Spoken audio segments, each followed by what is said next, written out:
Welcome to Heaping Spoonful, a twice-monthly conversation with restaurateurs, chefs, growers, and others who have helped generate the legends associated with the eateries across the Mid-South. The team at Benny Keith is proud to sponsor this adventure with the goal of preserving the stories that have helped cultivate an amazing food scene across the Mid-South.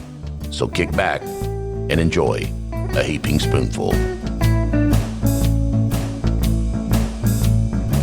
All right, here we go. Hello, everybody, and welcome to another episode of Heaping Spoonful, a podcast where I get the opportunity to visit with some of the Mid-South's top chefs and restaurateurs. My name is Kelly Bass, and for more than 30 years, I wrote about restaurants for Little Rock, Arkansas-based newspapers and later for magazines here. Now, thanks to the good people at Benny Keith Foods, I just talk about the food scene, which frankly is a whole lot more fun than writing about it. My guest today in the Heaping Spoonful studio is Rich Cosgrove. He and his wife, Nancy Green, founded this restaurant in 2007, and they are there every day. They're co-owners and operators of a fabulous restaurant in North Little Rock, Arkansas. So welcome, Rich. Appreciate that, Kelly. Yeah, that's nice. I enjoyed hearing a lot about your background that I did not know as well before we went on the air here. Well, I think anybody tells me they remember me from the newspaper business, I know they're of a certain age. And you and I both qualify. Thanks for that. We'll compare notes on that here in a little bit. Well, you know, considering what you've done for the last 16 years, it's notable and really not too surprising that you have been interested in and really kind of intrigued by the process of what your team does every single day, which is smoking meat, and you have loved that whole process and the science behind it. Talk about why that was something that caught your attention as a pretty young kid. Yeah, when I got out of college, somebody gave me one of those old Brinkman smokers. You remember the old dome smoker? Sure. Charcoal goes in your water pan, and I was fascinated with the fact that you could actually preserve meat through smoking and then drying, curing, and charcuterie. And over the years, I've played with it. It wasn't but a couple of years later that my brothers and I organized our barbecue team. But I built smokers out of garbage cans. I built smoker. My favorite was out of an old refrigerator, ceramic lined refrigerator. And my wife wouldn't let me move it to our new house. It was ugly as hell, but boy, it was smoked lots of meat in there. And then I smoked a turkey in a cardboard box one time just to prove that all you need is a piece of meat, a source of heat, and a source of smoke. And it doesn't matter what the vessel is, or it matters, but you can get by. So this was the brothers Cosgrove doing this, and it was there 4 of you, 3 of you, 4 of you? 4 of us, a year apart. I was the common baby. Wow. Mama. Yeah. Mama was busy for a long time, and Daddy still too. is. Yes, that's great. So that wasn't just a backyard hobby. You had a team. We did. We had a team. My little brother still runs the team. Oh, they still do it? Over 40 years later. Yeah, he still does it. I did it for a little bit, I guess, to maintain street cred after we opened up the restaurant. But it's really time-consuming. It's hard. It's expensive. And they don't have those contests just on your home parking lot every year. I mean, every week you got to move around. Well, so it would, a lot of people might assume, okay, got out of college, learned about smoking meat, thought it was really cool. My brothers and I got a team. And then 2 weeks later, opened a barbecue restaurant. But there was a long period of time between when you started in the barbecue competition world and when Whole Hog North Little Rock opened. So what did you do? What has been your life's work before you became the owner of a cool barbecue restaurant? Put myself through college mostly working for Southwestern Bell as a technician. So when I graduated, I spent the next 25 years as an engineering consultant to the telecom industry. Okay. I followed my dream in 1999 and turned myself into what's known as a performance consultant for the next 8 years, which is a glorified term for someone who's working in training and development, human performance. Yeah, so you're a coach, of talent. A coach and a salesperson as well. Okay. I sold mostly. I converted a lot of classroom training to virtual training. Yeah. And demonstrated ROI to companies, and then we sold the solutions and developed customized training and development programs for their employees. In the telecom business, but not for AT&T. In the telecom business for 5 years, in the last 3 years for Fortune 250 companies around the world. And you could have kept doing that. Well, right? There was a little glitch. There were only 2 significant companies in the industry at the time, and it became a really heated race, and we lost. Okay. Our competition bought us, and I was out of a job for long enough to step back and go, do I really want to keep wearing a suit and landing in airports with a Bluetooth in my ear and opening my laptop as soon as I got there, Sure. and flying here and there? And the answer was no. And by the time I got an offer to go back to work for the new company, I was in a position where I could just say, you know what, what's next? And how did it become a barbecue restaurant? Of course, the hobby part in the back of my mind, but I had a friend who'd been bugging me for years. For 6 years, he'd been showing me the P&Ls from Whole Hog, and they were making good money. How did he have access to the P&Ls? He was Whole Hog? very close friends with Mike Blassingame, Who was one of the founders of the original Whole Hog. He was the brother of the founder, right? Brother of the founder, right? Mike, okay. Mike worked for Cisco for years and came on board. Mike was the guy that turned it into a really profitable business. Right. Ron, they knew how to do barbecue, and he knew how to run a buess. Boom. Yeah. And you got to have both. Two different worlds. Sure. I found that out the hard way. Yeah. And so you said, okay. And I guess, like I said, you all decided to do that, and you went and talked to the folks because you already had a friend who was involved with the Whole Hog, which is still there. And you made the decision to go with a brand that was becoming better and better known in this market, and that's what you did. And that was part of it, but part of it was the profitability. Part of it was the biggest part for me was the process.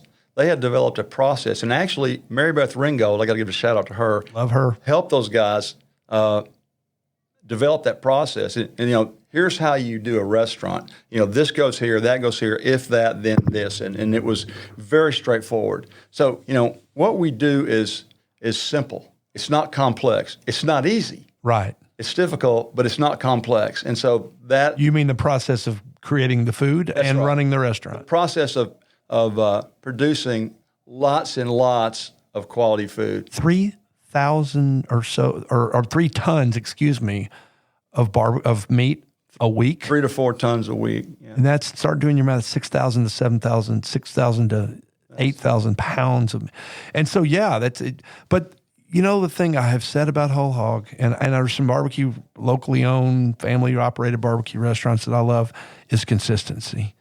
Because I've had a fabulous rack of ribs at a place, and then I've gone back to that place and I've had tough ribs there. So you guys, like you said, you liked the process. Right. And you all know how to make good barbecue. Thanks. I appreciate that. We really owe that to Mike Davis. We call him Sarge. Yeah, I know Sarge. Sarge is Sarge is our meat guy, and Sarge continues to support us today in a real way. And of course, he drops by from time to time for a beer, and I love to love to chat him up. He's the best meat man I know. I'll never get there, but it's nice to have something to shoot for. So when you approached them and said, at that point, were they already having other Whole Hogs, or were you the next one after the mothership? I'm wanting to say we were the third. Okay. Surviving. There was one in Dallas that didn't make it, one in Memphis that didn't make it.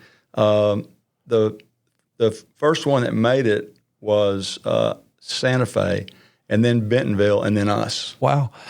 And again, you guys, so clearly you weren't the first people that came to them and said, hey, we'd like to open a Whole Hog. And again, looking at the Whole Hog corporate website, it's interesting. There's 14, and you've helped explain. There's 7 in Arkansas, 2 in Springfield, Missouri, which is just north of Arkansas line, and right.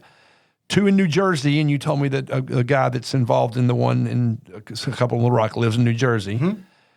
2 in New Mexico. Yeah, I think Santa Fe and Albuquerque. 2 in Albuquerque and 1 in Santa Fe. Okay, so 3. Yeah. And then 1 in Yonkers, New York. The newest one in Yonkers. Yeah. That's crazy. It's bonkers, isn't it? Yeah, it's bonkers. It's in bonkers there in Yonkers.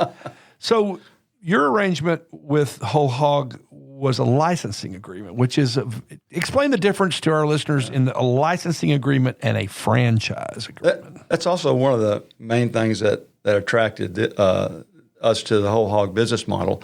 Ron Blassingame started it as a licensing. In other words, he did not want to be responsible for whether or not we made money. That was where Ron was coming from. Sure. Also wanted to give us the flexibility because he was in the process of building the brand to see what other people were doing and what he might incorporate, what might work.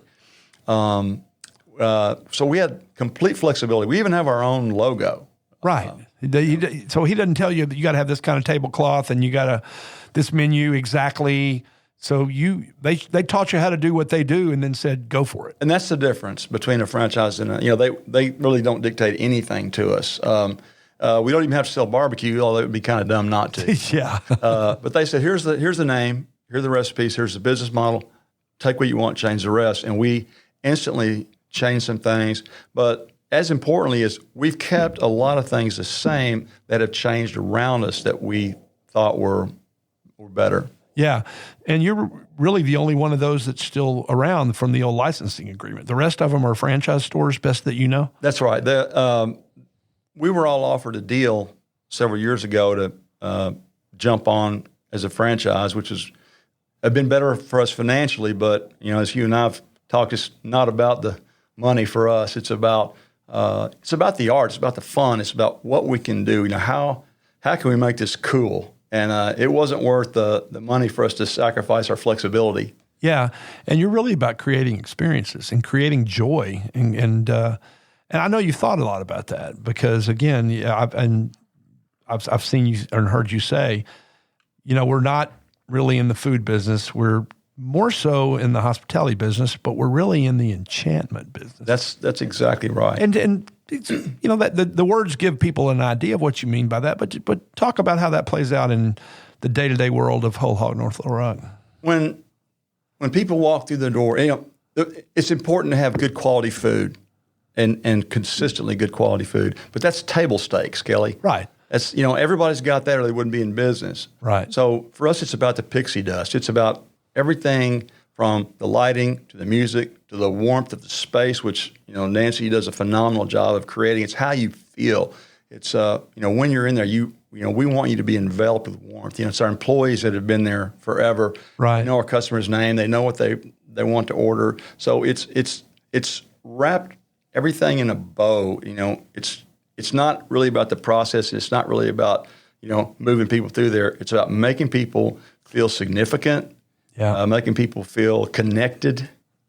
And you're there. I mean, you're not an absentee operator. No, if I come into Whole Hog, I mean, you're not there 24/7, but if I come into Whole Hog, I'm likely to see Rich Cosgrove there. I'm there every day at lunch and visit with my customers, and that really is the funnest part of the job. Sure. I just love talking to people, and of course that's the best way to look at the plates and make sure everything's good. Yeah, I see that. I look at Tomas Bohm at Pantry. I look at Peter Brave at Brave New. I mean, there's just places where Don Dugan's often in his places. It's just the folks that are the faces of it, and it just gives you that connection point where you feel, you want everybody who comes there to feel like you're glad they're there. It's just. I absolutely love what I do. Yeah. I would do it for free if I could afford it. Right. I hope your wife's not listening. I love my job. Yeah, no, that's great. Well, listen, we're going to take a real short break here on Heaping Spoonful. We'll be back in just a bit with Rich Cosgrove, co-owner and operator of Whole Hog Barbecue in North Little Rock, Arkansas. I hope you're enjoying this episode of Heaping Spoonful. We at Benny Keith Foods enjoy talking about the food scene almost as much as we enjoy providing the top quality ingredients that help restaurateurs and chefs across the Mid-South create their magic. Now let's dive even deeper into the culinary world with your host, Kelly Bass. Hey, welcome back to Heaping Spoonful and our conversation today with Rich Cosgrove. Now let's talk about the food you serve at Whole Hog North Little Rock, starting again with the meats. And I mean, again, barbecue, it's about the meat. And we're talking again, the volume of what you do, which is 3 to 4 tons of meat each and every week. That's just a lot of work. It's a lot of work preparing it. It's a lot of work, cooking it, keeping it safe, keeping it ready to go, keeping it fresh. Because again, just off the top of my head, I mean, I know pulled pork is really kind of when Arkansas barbecue starts and in some cases ends with pulled pork. Right. But you got to have ribs. I really love whole hog pulled chicken. And you got beef brisket, which is an art that not everybody's got. You got the smoked sausage. You have pork loin. Am I missing anything? Is there any other ones I'm missing? Probably our half chickens are. Okay, I don't know about those. You can't pry people away from once they. So they're smoked chickens that are not already pulled. That's right. Yeah.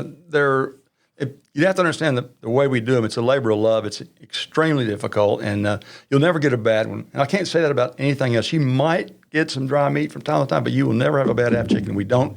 In addition to everything else we do, we don't hold them over. We cook them fresh for lunch. We cook them fresh for dinner, and then they don't sell. They don't go.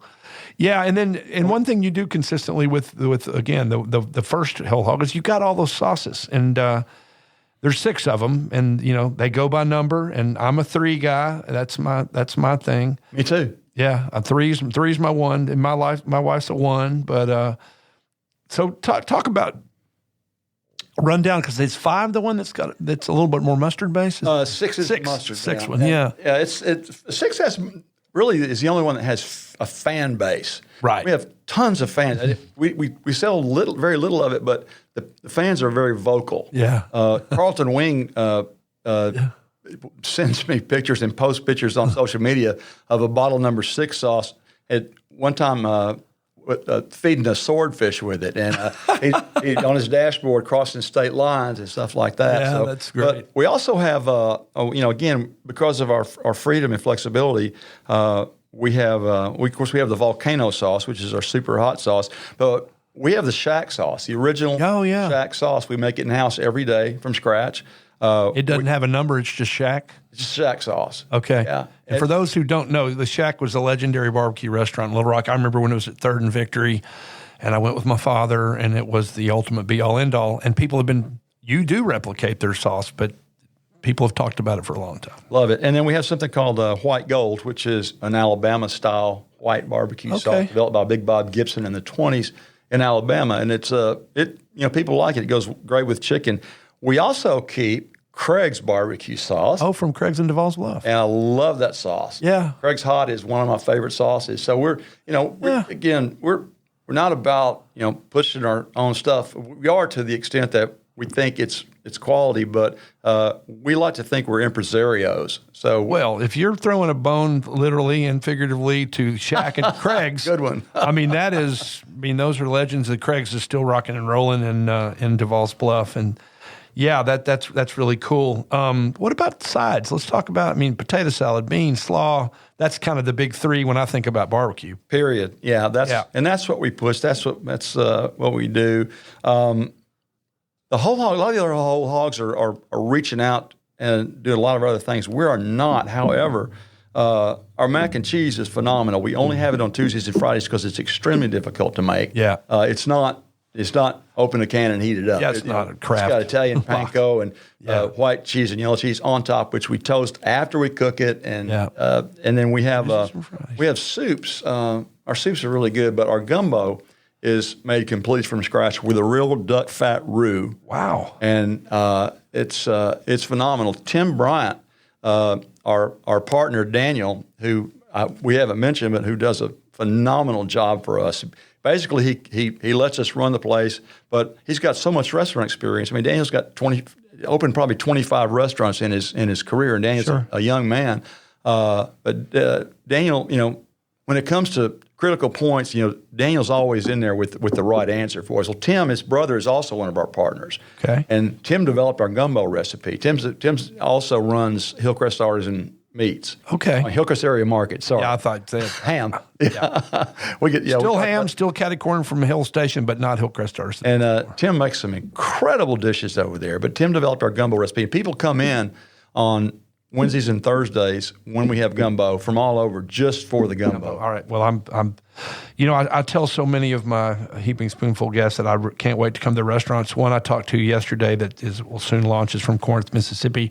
I can get to Corinth, Mississippi, but I can sure get to your spot in North Little Rock a lot easier. So I'm a gumbo guy too. So come see me. I will for sure. That's great, and it shows again how you're different than other whole hogs. They don't have those sauces. They probably don't have mac and cheese. I guarantee you they don't have gumbo.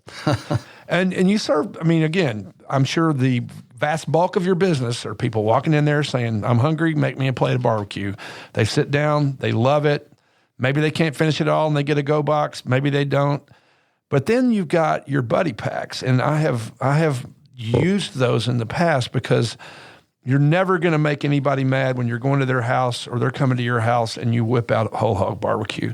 And I believe on the menu, although I'm sure the number goes up to infinity, I think the prepackaged listings on your menu are from about 4 people's worth to about 32 people's worth. And I'm telling you, folks, this includes everything you'd want, the right amount of sides, the buns, the right amount of meat, everything. I'm guessing that's a pretty popular handed over the counter option for a lot of people. Yeah, plates, plasticware, it's everything. There right? you go, tailgate party. We inherited the Buddy Pack for 4, the Buddy Pack for 8. One of my customers years ago recommended, hey, look, guys, why don't you bump that up a little bit? And we sell a tremendous amount of 16s and 32s, and it's just easy for people to say, hey, this is what I want. Yeah. We do a massive amount of catering, and you really, all my caterings are custom. And I say custom, it's probably 80% of what we do is pork, chicken, potato salad, baked beans, coleslaw, buns, tea or dessert optional, sure, and utensils. But we do everything else. If you came to me and said I want to feed 30 people, you get more meat, and it would be a little bit different. But it's so much easier for people to say, hey, I want a Buddy Pack 32. Well, we're going to watch a football game. We're going to go to a picnic at Burns Park. We're going to do this. We're going to do that. It's all right here. That's right. Including the plates, including the plasticware. No, it's great. And let's talk a little bit more. And I know you know what I'm going to say here, but I am a recovering journalist in that I used to be a full-time writer, and I still fall off the wagon and write from time to time, but only about things that interest me now. I don't have to do other stuff. But I love this verbiage on the catering page of your website, which notes that, listen to this, folks, you're happy to cater office parties, business meetings, doctor's offices, church socials, reunions, wedding receptions, bar and bat mitzvahs, Star Trek conventions, or Star Wars conventions if you're on that end of the galaxy, social media conferences, tech seminars, lunch and learns, or any other excuse you want to order whole hog in an extremely large quantity. Is that your humor? Whose humor is that? I'd love to take credit for that. Not Kelly. you? That's our pal H.K. Stewart. I know HK. Hey. I love HK. We partnered with HK early on. Oh, that's great. And HK has done a lot of our a lot of the copy, a lot of the design work for us. And, We've been in a communication group for years together, and HK's world class. He's fantastic. Well, good. Well, we'll have to tell him this podcast is coming out, and thank you for not taking credit for HK's humor. Of course. And I think if you're going to fill out the catering form, it has just a pre-filled little thing, and I'm trying to remember what the name is. It's like Saucy McSaucitude or something. And again, it's got to be more HK. That's HK. That's great. So now that we've talked about one of the things that brings thousands and thousands of people to Whole Hog North Little Rock every year, let's talk about another, which is your team. I know enough to know that you value your people. You value first and most Nancy Green, your wife, who you said besides being your partner in this every step of the way, also makes your places look and feel great. You said you all moved down the street from where you used to be, and she's envisioned and created a whole patio out of some parking spots. That's right. Talk about her, and it starts with her, but y'all have created a culture where people want to work there, and that makes people want to come there. And that, you're right. That's the key. So Nancy's vision, I'm merely execution. I got you. She's the mother. It's all about the culture. It's all about people. There are process-driven restaurants and there are people-driven restaurants. We have a pretty good process for our meat, but in terms of everything else, we're strictly people-driven. We have 14 of our 33 employees have been there over 9 years. Wow. 10 of us have been there over 13 years, and lots have been there 5, 6, 7 years and longer. And they, we stay, and it's a philosophy. We have no managers.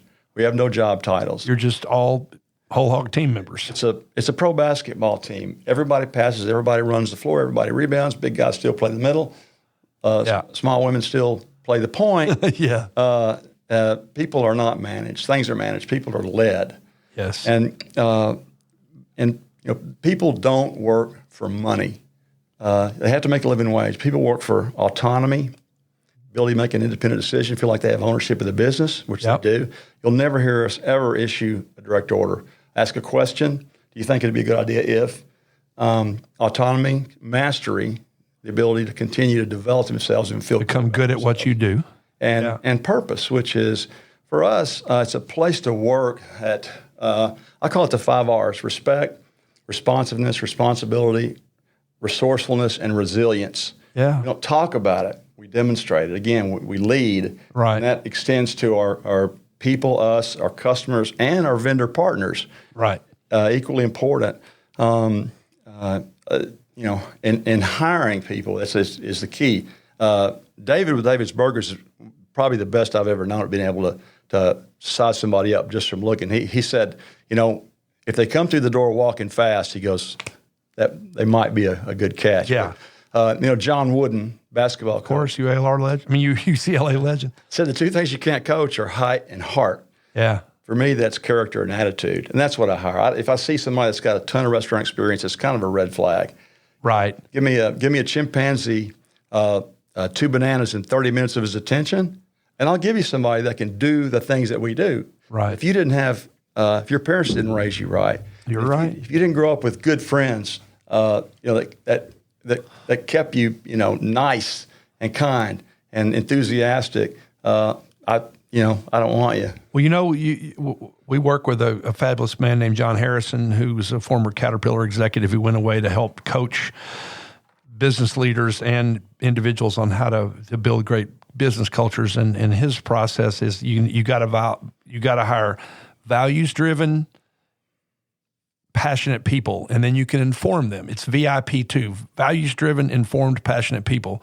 They got to be passionate. They got to have good values. You can teach them the informed part, and that's exactly. It's not the same words. I like that a lot. That's the way you're running your business. And it's just you got to get people, and like you said, you and David Bupkis can spot those folks, and that's really important. I've also heard you say something that others who sat in that chair have told me, which is that just because you're a good cook or good cook. And just because you got away with people doesn't mean you'll be successful in the restaurant business, because it's a business with a capital B. And, again, you were a business guy, consulting and training and doing all those things. And you came into this business with having looked at P&Ls and understanding it. But talk about, you got to control food costs. You got to do a lot of things. Talk about the business side of being what you do. My weakest point, Kelly, I got my butt handed to me, and I lost money for about 2.5 years when we first opened because I didn't really understand the business of running a restaurant. Right. Fortunately, my engineering background came into play, and I developed a motto, which is maniacal attention to detail. Yes. One of my food salesmen helped me develop a system to be able to manage my margins. And that's kind of when we turn the corner. It's not rocket surgery. It's a Excel spreadsheet. Sure. Count stuff. Yeah. Track stuff, including waste, and magically we managed to turn the corner. Right. Yeah. Well, it's what it's all about. But again, it's a competitive environment for everything out there. It's a competitive environment for customers. It's a competitive environment for folks who work there. So when you create an environment and an experience that people loved on both sides of the equation, your side and their side, it's a beautiful thing. And you guys have been proving it now for 16 years. And congratulations on what all you're doing. I appreciate that very much. Again, I'm the guy behind the microphone here today, Yeah. but our partner Daniel, my wife Nancy, our partnership with Benny Keith. Right. Has been phenomenal for us. They really supported us in every conceivable way and been true partners. So, I get to be the mouthpiece on these things, but truly, the meat of our operation is Daniel, Nancy, and all of our people. Yeah. And I like the way you said the meat of our operation as a barbecue guy. You didn't even realize it. That's great. Well, listen, continued good luck in what you're doing at Whole Hog in North Little Rock. I'm coming by for gumbo, but I got to come on a Tuesday or Friday to get the mac cheese, so I might just camp out in the parking lot on Tuesday. Now you're talking. Hey, and thanks to all of you also for listening to Heaping Spoonful. We post new episodes on the first and Thursday of each month, so keep an eye out for them. Think about going back and hearing some you hadn't heard before. So thanks, everybody. Have a great rest. Thanks, Kelly. We hope you enjoyed this episode of Heaping Spoonful. On behalf of all of us at Benny Keith Foods, Mid-South Division, Please know how much we love connecting you with the legends of the culinary scene and their unique stories.